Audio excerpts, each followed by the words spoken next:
오늘 성경 본문은 창세기 11장 1절부터 4절 말씀입니다. 온 땅에 구음이 하나이요 언어가 하나이었더라. 이에 그들이 동방으로 옮기다가 신할 평지를 만나 거기 거하고 서로 말하되 자 벽돌을 만들어 견고히 굽자 하고 이에 벽돌로 돌을 대신하며 역청으로 진흙을 대신하고 또 말하되 자 성과 대를 쌓아 대 꼭대기를 하늘에 닿게 하여 우리 이름을 내고 온 지면에 흩어짐을 면하자 하였더니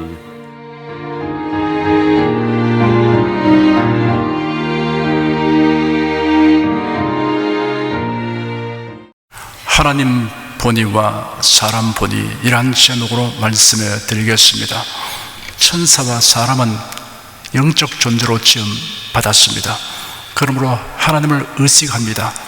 역설적이지만 하나님의 존재를 부정하는 사람도 하나님에 대한 의식이 있기 때문에 부정하는 것입니다. 우상을 섬기는 사람도 마찬가지입니다. 천사와 사람은 하나님 본의로 행하며 하나님을 섬기며 살도록 지음받았습니다. 다만 하나님께서 자유의지를 주셔서 스스로 결정하여 섬기도록 하셨습니다. 천사와 사람은 로봇과 같은 존재가 아닙니다. 조종하는 대로 움직이는 기계장치와 같은 존재가 아닙니다. 요즘은 로봇 기술이 크게 발전하여 여러 분야에서 사용되고 있습니다. 고도의 기능을 가진 로봇은 비교적 어렵고 힘든 작업도 가능합니다. 사람이 하기 어려운 작업에 로봇을 사용하는 분야가 확대되고 있습니다. 심지어는 사람의 외모와 흡사하게 만들어 방송국에서 아나운서 역할을 하고 사람과 대화도 할 수 있을 정도로 로봇 기술이 발전하고 있습니다. 그렇지만 이런 로봇에게서 사랑과 존경의 말을 듣고 행복감을 느낄 사람은 없을 것입니다. 로봇에게는 인격이 없으며 기계적인 조정으로 그렇게 행동하도록 하였기 때문입니다. 그러므로 하나님께서 천사와 사람에게 자유의지를 주신 것입니다. 사실 이런 자유의지에 대하여 충분하게 다 이해하기는 어렵습니다. 어쨌든 자유의지로서 하나님을 섬기며 사랑하고 살면 하나님의 은총을 입게 됩니다. 참된 행복을 느끼고 누리며 살 수 있습니다. 반면에 자유의지로서 하나님을 거역하고 자기 본의로 행하면 하나님의 징벌을 받고 버림을 받게 됩니다. 성경에는 이러한 진리가 분명하게 계시되어 있습니다. 이 진리를 배우고 깨달아서 하나님 본의로 살아가는 것이 영적인 존재에게는 가장 중대한 일입니다. 그러므로 하나님 본의, 하나님 중심, 하나님 우선을 탈선하는 것이 불행과 비극을 초래한다는 것을 알게 하는 사례가 성경에 많이 기록되어 있습니다. 이 시간 그 구체적인 실제의 예들을 함께 살펴보도록 하겠습니다. 첫째는 하나님 본의를 이탈한 천사들에 관한 예를 말씀해 드리겠습니다. 대다수의 비기독교인들에게는 사탄이라는 영적 존재에 대한 명칭은 생소한 느낌을 주는 단어입니다. 사탄은 마귀를 지칭하는 다른 명칭입니다. 어떤 사람들은 마귀의 존재를 완강히 부인합니다. 그것은 다만 미신과 망상의 산물에 불과하다고 말합니다. 또 어떤 사람들은 그 존재를 인정하기는 하나 요정이나 도깨비라는 이름으로 부르기를 좋아합니다. 그래야 그 영적 존재가 그리 악하지도 않고 오히려 사람에게 친밀한 존재처럼 생각하여 버립니다. 사람들이 그렇게 생각하고 믿는 이유가 있습니다. 왜냐하면 그들이 사탄의 술책에 빠졌기 때문입니다. 사탄은 자신의 존재를 교묘히 숨깁니다.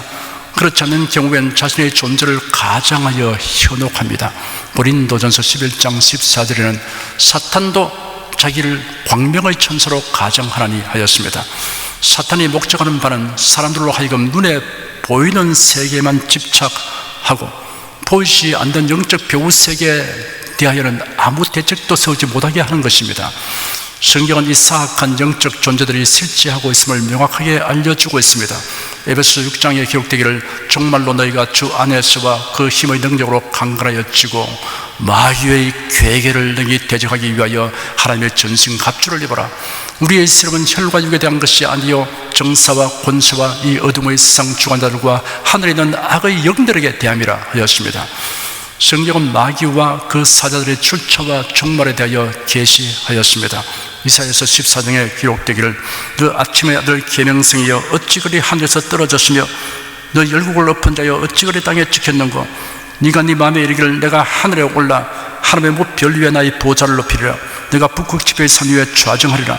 가장 높은 구름에 올라 지극히 높은 자와 비기리라 하도다. 그러나 이제 네가 음부고 고등의 맨 밑에 빠치우리로다 하였습니다. 에스겔서 28장에는 기록되기를 인자야 두로 왕을 위하여 애간을 지어 그에게 이르기를 주 여호와의 말씀에 너는 완전한 인이었고 지혜가 충족하며 온전히 아름다웠도다. 네가 옛적에 하나님의 동산 에덴에 있어서 각종 보석 곧 홍보석과 황보석과 금방석과 황옥과 홍만호와 청옥과 청보석과 남보석과 홍옥과 황금으로 단장하였었으며 네가 찜을 받던 날에 너를 위하여 소고와 비파가 예비되었었도다. 너는 기름 부음을 바른 덮는 그룹이며 내가 너를 세우며 네가 하나님의 성산에 있어서 화강석 사이에 왕래하였었도다. 네가 찜을 받던 날로부터 네 모든 길에 완전하더니 마침내 불의가 드러났도다. 네 무적이 풍성함으로 네 가운데 강포가 가득하여 네가 범죄하였도다. 너 덮는 그룹아, 그러므로 내가 너를 더럽게 여겨 하나님의 산에서 추하내었고 화강석 사이에서 멸하였도다. 네가 아름다움으로 마음이 교만하였으며 네가 영어로움으로 네 지혜를 더럽혔으며 내가 너를 땅에 던져 여러 앞에 두어 그들의 구경거리가 되게 하였도다 하였습니다. 이러한 구절들은 역사상의 실제 인물과 그가 처하게 되는 형편에 대해서만이 아니라 하나님 앞에서 추방되기 이전과 이후의 마귀의 모형으로 계시된 것입니다. 시편 16편이나 22편 등에 마치 다윗 왕이 하늘에 계신 주님 그리스도의 모형으로 기록된 것과 마찬가지로 바벨론과 두로의 왕은 그들의 주가 되는 마귀의 모형들입니다. 두로와 바벨론 왕들은 몰락해가는 마귀의 권세의 본보기입니다. 천사장 가운데 하나인 루시퍼가 타락할 때 그를 따른 천사들도 함께 타락하였습니다. 마귀와 그 사자들은 하나님의 보좌가 있는 곳이 아닌 공중 하늘로 쫓겨났습니다. 타락한 천사들 중에 일부는 최후의 심판 때까지 영원한 결박으로 흑암에 가두어져 있습니다. 베드로후서 2장 4절에는 하나님의 범죄한 천사들을 용서치 아니하시고 지옥에 던져 어두운 구덩이에 두어 심판 때까지 지키게 하셨으며라고 기록되었고, 유다서 1장 6절에는 또 자기 지위를 지키지 아니하고 자기 처소를 떠난 천사들을 큰 날의 심판까지 영원한 결박으로 흑암에 가두셨으며라고 기록되었습니다. 이 세상 끝날이 이르게 되면 마귀는 천사장 미가엘과 그의 사자들에 의해서 지상으로 쫓기게 됩니다. 요한계시록 12장에 기록되기를 하늘에 전쟁이 있으니 미가엘과 그의 사자들이 용으로 더불어 싸울세 용과 그의 사자들도 싸우나 이기지 못하여 다시 하늘에서 저희 있을 곳을 얻지 못한지라. 큰 용이 내어 쫓기니 옛 뱀 곧 마귀라고도 하고 사단이라고도 하는 온천을 꿰는 자라. 땅으로 내어 쫓기니 그의 사자들도 저와 함께 내어 쫓기니라 하였습니다. 우리 주님이 친히 다스리신 천년 왕국이 시작되기 전에 마귀는 결박되어 무저갱에 가두어집니다. 요한계시록 20장을 보면 또 내가 보며 천사가 무저갱 열쇠와 큰 쇠사슬을 그 손에 가지고 하늘로서 내려와서 용을 잡으니 곧 옛뱀이요 마귀요 사단이라. 잡아 1000년 동안 결박하여 무저갱에 던져 잠그고 그 위에 임봉하여 천년이 차도록 다시는 왕국을 미혹하지 못하게 하였다가 그 후에는 반드시 잠깐 놓이리라 라고 기록되었습니다. 무저갱의 상태가 어떠한지 자세히 알 수 없습니다. 다만 그곳에 가두어지면 탈출할 수 없다는 것과 마귀와 그 사자들은 무저갱에 가두어지는 것을 몹시 두려워한다는 사실입니다. 예수께서 제 아들과 함께 배를 타고 갈릴리 호수 맞은편 그라사인의 땅에 이르렀습니다. 예수께서 육지에 내리셨을 때 그 성읍에 사는 귀신 들린 한 사람이 예수님을 만났습니다. 그는 오랫동안 옷을 입지 않았으며 집에서 지내지도 않고 무덤들 사이에서 지냈습니다. 그가 예수를 보자 부르짖으며 그 앞에 엎드려 큰 소리로 말하기를 지극히 높으신 하나님의 아들 예수님, 당신이 나와 무슨 상관이 있습니까? 당신께 부탁하오니 나를 괴롭게 마소서 하였습니다. 그리고 귀신들이 자신들을 무저갱으로 들어가도록 명령하지는 말아달라고 간청하였습니다. 마귀는 최후의 불과 영으로 타는 못에 던져집니다. 요한계시록 20장 10절에 기록되기를 또 저희를 미혹하는 마귀가 불과 유황못에 던지오니 거기는 그 짐승과 거짓 선자도 있어 세세토록 밤낮 괴로움을 받으리라 하였습니다. 성경에 계시된 이러한 말씀들을 통해서 마귀와 그 사자들에 대하여 우리가 알 수 있는 사실을 정리해 보면 이러합니다. 마귀와 그 사자들은 타락한 천사들입니다. 마귀는 사람을 미혹하여 타락하게 하였습니다. 그리고 죄인된 인생들이 구원을 얻지 못하도록 미혹하는 일을 계속합니다. 사람들이 안전하고 건강하게 살지 못하도록 악행을 저지릅니다. 마귀와 그 사자들은 공중 하늘로 쫓겨나시며 인간 역사의 종말 시기는 지상으로 쫓기고 그 후에 1000년 동안 무중에 갇혔다가 잠시 노임을 바라나 얼마 지나지 않아 불과 영으로 타는 못에 던져져서 영영이 고통하게 합니다. 천사들은 하나님을 섬기도록 지음받았습니다. 천사들은 각기 하나님을 섬기는 일에 주어진 영역과 임무가 있습니다. 그런데 교만하게 되어 자기 지위를 지키지 아니하고 하나님의 보좌에 도전하였습니다. 하나님 본위에서 이탈한 것입니다. 그래야 사탄으로 전락하였습니다. 하나님 본위에서 자기 본으로 이탈하는 것이 타락이며 범죄입니다. 그리고 그 최종 결과는 영원히 불과 영으로 타는 못에 던져지는 것입니다. 둘째는 하나님 본위를 이탈한 아담과 하와에 관한 예를 말씀해 드리겠습니다. 아담과 하와는 위험이나 부족이 전혀 없고 두려움, 근심, 슬픔의 그림자도 볼 수 없는 에덴 동산에서 살았습니다. 불행이라는 말의 개념조차 알지 못하는 행복한 나날을 보내었습니다. 그러던 어느 날 아담과 하와는 행복을 상실하였습니다. 선악과를 따먹으면 하나님과 같이 된 날은 사탄의 꾀임에 빠지기 때문입니다. 하나님 본위에서 인간 본으로 전락한 것입니다. 아담과 하와가 자기 본으로 행하여 하나님의 명령에 불순종하는 순간 그들의 삶에 불행이 성큼 밀고 들어왔습니다. 수치와 두려움이 그들의 마음을 채웠습니다. 결국에는 낙원에서 쫓겨났습니다. 이러한 사실을 말하고 있는 메시지는 분명합니다. 사람은 하나님 본위에서 이탈하여 인본주의로 행하게 되면 참된 행복을 상실한다는 것입니다. 그리고 죽음 후에는 음부로 들어가게 됩니다. 최후의 심판에서 영원히 불과 영으로 타는 못에 던져지게 됩니다. 이 불못은 원래 사람들을 징벌하기 위해 예비된 곳이 아닙니다. 마귀와 그 사자들을 위하여 예비된 곳입니다. 예수께서 말씀하시기를 또 왼편에 있는 자들에게 이르시되 저주를 받은 자들아 나를 떠나 마귀와 그 사자들을 위하여 예비된 영영한 불에 들어가라 하였습니다. 마귀는 하나님의 형상과 모양대로 지음받은 사람을 자기와 같은 운명이 되도록 하기 위하여 하와에게 접근하였습니다. 간교한 말로서 하와를 미혹하여 하나님 본위에서 사람 본으로 행하도록 유도하였습니다. 네가 그것을 먹는 날에는 하나님과 같이 되어, 이 말은 오늘날도 사탄이 사람을 미혹하는 가장 효과적인 수단입니다. 여러분은 다른 사람들이 사용하는 말을 무작정 따라하지 않도록 주의해야 합니다. 작은 예수가 되자라는 말이 그 중에 하나입니다. 예수님은 유일한 대속자이시며 구세주이십니다. 가브리엘 천사가 마리아에게 나타나서 마리아여 무서워 말라 네가 하나님께 은혜를 얻었나니라 보라 네가 수태여 아들을 낳으리니 그 이름을 예수라 하라 저가 큰 자가 되고 지극히 높으신 저의 아들이라 일컬을 것이요 주 하나님께서 그 조상 다윗의 위를 저에게 주시리니 영원히 야곱의 집에 왕도로 하실 것이며 그 나라가 무궁하리라 하였습니다. 요셉에게는 천사가 꿈에 나타나서 말하기를 다윗의 자손 요셉아 네 안에 마리아 데리기를 무서워 말라 저에게 잉태된 자는 성령으로 된 것이라 아들을 낳으리니 이름을 예수라 하라 이는 그가 자기 백성을 저희 죄에서 구원할 자이심이라 하였습니다. 그러므로 작은 예수가 되자는 말은 아주 잘못된 말입니다.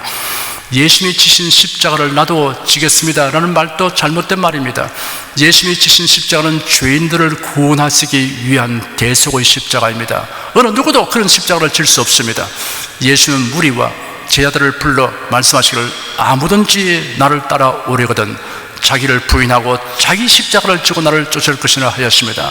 우리가 져야 하는 십자가는 자신의 정과 욕심을 못 박아 죽이기 위해 져야 할 십자가입니다. 주님을 따르기 위해 받게 되는 고난의 십자가입니다. 네가 그것을 먹는 날에는 하나님과 같이 되어라는 말 외에도 사탄은 사람이 하나님 본위에서 이탈하도록 유도하는 무수히 많은 말을 만들어 주입하는 일을 합니다. 심지어 교회 강단에서 신학교 교단에서 서적과 각종 매스미디어를 통해서입니다. 여러분 이러한 사탄의 올무에 걸리지 않도록 분별하는 일을 소홀히 하지 않기를 바랍니다. 셋째는 하나님 본위를 이탈한 니무롯의 무리들에 관한 예를 말씀해 드리겠습니다. 하나님은 죄악으로 가득 찬 세상을 대홍수로 심판하셨습니다. 인류가 멸절하게 되었으나 그 와중에서 살아남은 사람들이 있었습니다. 노아의 가족들입니다. 경건한 신앙을 가진 노아는 하나님의 말씀을 그대로 믿고 순종하여 방주를 예비하였습니다. 노아와 노아의 아내, 세 아들, 그리고 세 자부, 이렇게 8명은 홍수 심판에서 살아남았습니다. 그러므로 대홍수 이후의 인류는 예외 없이 모두 아담의 후손이면서 또한 노아의 후손입니다. 노아의 세 아들 셈, 함, 야벳이 낳은 자녀들로 인하여 이 세상에 사람들이 점점 번성하기 시작했습니다. 각 종족과 민족으로 분화되어 나갔습니다. 함이 아들들을 낳았는데 구스와 미스라임과 붓과 가나안입니다. 구스는 니므롯을 낳았습니다. 창세기 10장에 기록되기를 구스가 또 니므롯을 낳았으니 그런 세상에 처음 연걸이라 그가 여호와 앞에서 특이한 사냥꾼이 되었으므로 속담에 이르기를 아무런 여호와 앞에 니므롯 같은 특이한 사냥꾼이로다 하더라. 그의 나라는 시날 땅과 바벨과 에렉과 마갓과 갈레에서 시작되었으며 그가 그 땅에서 아수르로 나아가 니느웨와 로보딜과 갈라와 및 니느웨와 갈라 사이에 레센 이는 큰 성이라를 건축하였으며 하였습니다. 니므롯이라는 이름은 대적하다, 반역하다라는 뜻이 있습니다. 이름이 암시하듯 니므롯은 하나님의 뜻을 대적하여 침략과 압제로 백성들을 지배한 당대의 폭군이요 전제군주였습니다. 니므롯을 처음 연거리며 특이한 사냥꾼이라고 하였습니다. 사냥은 왕국의 건설과 가장 밀접하게 연관되었습니다. 니므롯은 폭군, 즉 사람을 사냥하는 특이한 사냥꾼이 되었습니다. 짐승을 사냥하는데 그 힘과 지혜와 기술을 사용한 것이 아니라 흉포한 방법으로 제국을 건립하는 데 사용하였습니다. 역사상 연결들 중에는 히틀러, 스탈린 등등의 인간 사냥꾼들이 많이 있습니다. 노아의 가족은 홍수 후 120여 년이 지났을 때 동남쪽의 메소포타미아의 시날 평지로 내려갔습니다. 시날 평지는 티그리스 강과 유브라데스 강 사이에 펼쳐진 남부 메소포타미아의 평평한 지역입니다. 세계 최초의 영웅인 니므롯이 이끄는 무리가 성을 쌓고 성의 중앙에 하늘에 닿는 배를 쌓으려고 시도했습니다. 주 1세기 유대인 역사가 요세푸스에 의하면 니므롯은 바벨론으로부터 시작하여 아수르에 이르는 시날 평지 전체를 정복하였을 뿐 아니라 그곳에 사는 사람을 선동하여 바벨성을 쌓게 한 장본인이라고 하였습니다. 바벨성의 축조는 인간의 위대함을 나타내려는 행위였습니다. 그러므로 하나님께서 그들의 언어를 혼잡하게 하시어 도모를 폐하셨습니다. 같은 말을 사용하던 사람들이 갑자기 말이 달라지고 통하지 않게 되자 큰 혼란에 빠지게 되었습니다. 그리하여 같은 언어를 말하는 사람끼리 모이게 되었습니다. 민족이 먼저 생긴 것이 아니라 언어로부터 소수 민족이 탄생했다는 이야기입니다. 그래서 지금도 민족을 어족으로 구분하고 있습니다. 언어학계에서는 세 개의 언어를 인도 아리아어, 중국 티베트어, 말레이 인도네시아어, 우랄 알타이어, 폴리네시아어로 대별하고 있습니다. 우랄 알타이어의 부류에는 한국어, 일본어, 몽골어, 퉁구스어가 포함됩니다. 바벨성 사건 이후 바벨이라는 이름은 성경에서 매우 특별한 의미를 가지고 있습니다. 바벨은 모두 하나님을 대적하는 세력과 관련되어 있습니다. 요한계시록에 바벨론은 종교적인 조직과 관련되어 가증한 것들의 의미라고 불리고 있습니다. 바벨론의 성격과 종말은 계시록 17장과 18장에 확실하게 게시되어 있습니다. 바벨론의 본질은 하나님 본의가 아닌 사람 본의입니다. 인본주의입니다. 인본주의적 세상 나라의 배후 세력은 사탄입니다. 그러므로 그 결국은 하나님의 심판을 받아 멸망케 됩니다. 요한계시록 18장 21절을 보면 한 힘센 천사가 큰 맷돌 같은 돌을 들어 바다에 던지면서 큰 성 바벨론이 이같이 몹시 떨어져 결코 다시 보지 아니하리로다 라고 말하는 장면이 기록되어 있습니다. 그 뒤에 21장을 보면 또 내가 새 하늘과 새 땅을 보니 처음 하늘과 처음 땅이 없어졌고 바라도 다시 있지 않더라. 또 내가 보면 거룩한 성 새 예루살렘이 하나님께로부터 하늘에서 내려오니 그 예비한 것이 신부가 남편을 위하여 단장한 것 같더라 라고 기록되어 있습니다. 여기서 말하는 바벨론은 하나님 본의를 이탈하여 이룩한 세상 나라를 의미합니다. 하나님 본의를 이탈하여 인본주의로 이룩한 위대한 성 바벨론은 사라지고 거룩한 성 새 예루살렘이 도래하게 됩니다. 이것이 성경의 마지막 장면 중에 하나입니다. 넷째는 하나님 본의를 이탈한 느부갓네살 왕에 관한 예를 말씀해 드리겠습니다. 바벨론 제국의 절대 전제 군주인 느부갓네살 왕이 기이한 꿈을 꾸었는데 누구도 해석할 자가 없는 꿈이었습니다. 그런데 다니엘이 그 꿈을 해석하였습니다. 첫 번째 꿈은 거대한 신상에 대한 꿈이었습니다. 머리는 금, 가슴과 팔은 은, 배와 넙죽다리는 놋, 종아리는 철, 발은 철과 진흙으로 된 신상이었습니다. 사람의 손으로 아니하고 산에서 떠인 돌이 신상의 철과 진흙의 발을 쳐서 부서뜨리니 신상이 다 부서져 여름 타작마당의 겨같이 되어 바람에 불려 간 곳이 없었고 우상을 친 돌은 태산을 이루어 온 세계에 가득하였습니다. 다니엘은 이 꿈의 해석으로 금머리는 느부갓네살의 바벨론 제국을 의미한다고 하면서 그 뒤를 이어 세계를 제패할 제국들이 일어날 것과 종국에는 하나님의 손에 의하여 인류 역사의 종말이 다가오는 인류 역사의 개요임을 말했습니다.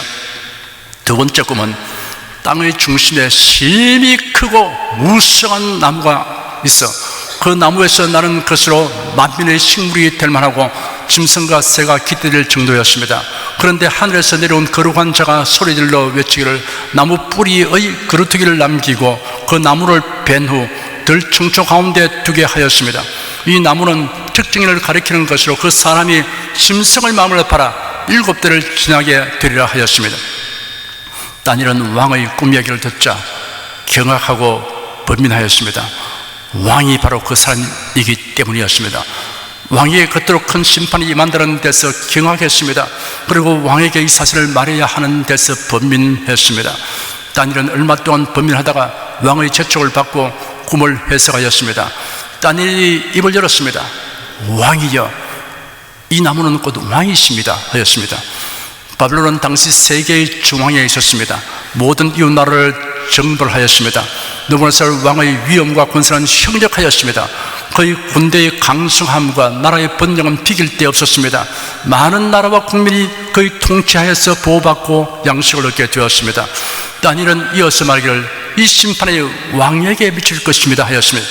느부갓네살 왕이 이성을 잃고 짐승의 마음이 그에게 주어져서 7년 동안 들짐승과 거처를 함께 하게 될 것이라고 하였습니다. 다니엘은 하나님이 느부갓네살 왕을 징계하시는 목적을 분명하게 설명하였습니다. 그러므로 왕이시여 저희 권고를 받아들여 공의를 행함으로 죄를 끊으시고 가난한 자들을 긍휼히 여김으로 죄악을 끊으십시오. 만일 그렇게 하신다면 왕의 번영이 길어질 것입니다 하였습니다. 다니엘은 느부갓네살의 7년에 걸친 고통스러운 기간을 설명해 보이면서 이러한 연단의 심판이 유예될 수 있도록 하나님의 뜻에 합당한 통치를 하라는 간절한 충고를 하였던 것입니다. 마침내 이 두 번째 꿈이 느부갓네살 왕에게 실현되었습니다. 이 꿈은 하나님께서 주신 것임이 증명된 것입니다. 그 해석의 역사성과 진실성이 입증되었습니다. 왕의 꿈에 대한 다니엘의 해석과 충고가 있은 지 12달이 전 후에 그 꿈이 현실로 다가왔습니다. 이러한 사실은 하나님께서 느부갓네살 왕으로 하여금 다니엘의 충고대로 그의 자세를 변화시킬 수 있는 충분한 시간과 기회를 주셨음을 암시하는 것입니다. 아마도 느부갓네살 왕이 꿈 해석을 들은 후 얼마 동안은 하나님의 심판을 면하려고 노력을 했을 것이나 철저하지 못했던 것으로 보입니다. 느부갓네살 왕은 깨달음과 감동을 자신에게 적용시키지 못하였습니다. 사람은 결심해도 외부적인 유혹이나 곤란이나 위협으로 인해 실천에 옮기는 데 실패할 수 있습니다. 온전한 실행을 하게 되는 공식이 있습니다. 깨달음 플러스 감동 플러스 결심 플러스 성령께 의지함입니다.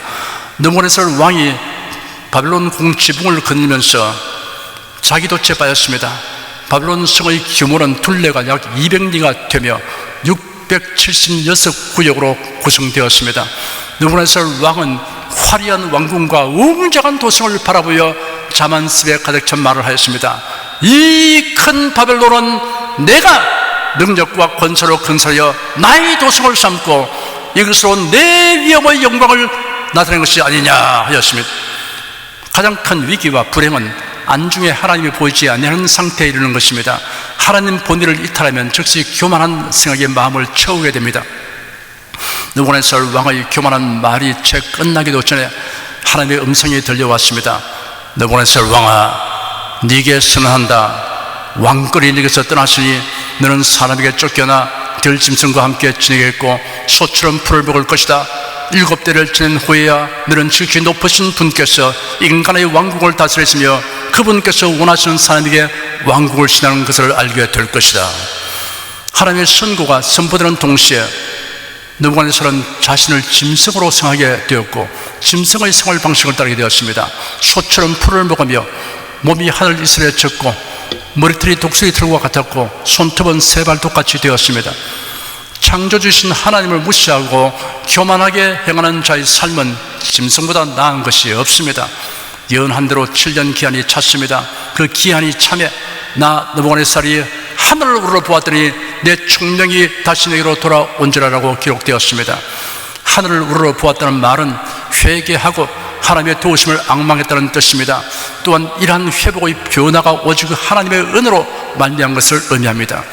네 발로 기어다니는 짐승은 땅을 내려다보고서 살아가지만 사람은 하늘을 우러러보고 살도록 지원받았습니다. 인간이 하나님을 앙망하며 하나님께 감사와 영광을 돌리기 전에는 제정신이 아닙니다.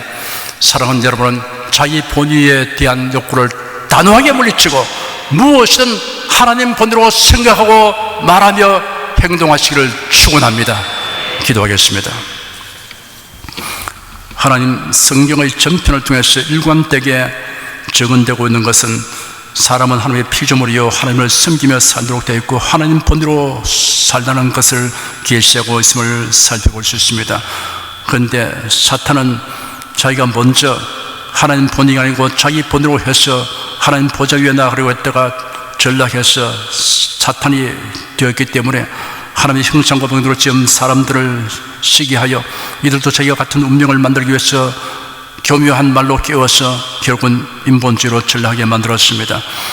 하나님, 그러나 하나님께서 긍휼히 계시고 많은 사람들을 구원하시고 작정하셨고 성령께서 나타나셔서 사람의 마음을 감동시켰으며 마음 눈을 밝혀주심으로 저희들이 진리를 깨달아 알게 하심을 감사합니다.